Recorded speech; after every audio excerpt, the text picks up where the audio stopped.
Cilvēka dzīve ir bagāta un raiba, ar dažādiem notikumiem vīta, emocijām piepildīta.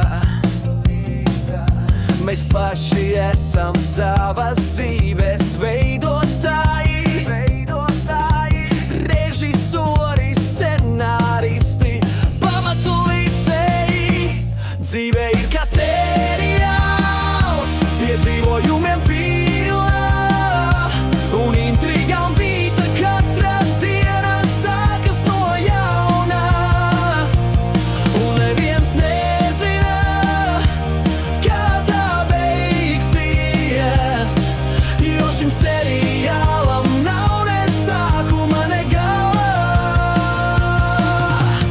Tikai tu pats vari izlemt, kas būsi savā stāstā, vai būsi deputāts, kas sola, vai skolotājs, kurš māca, vai būsi diriģents, kurš diriģē orķestrī ar kori, vai būsi kareivis, kurš sargā savu zemi.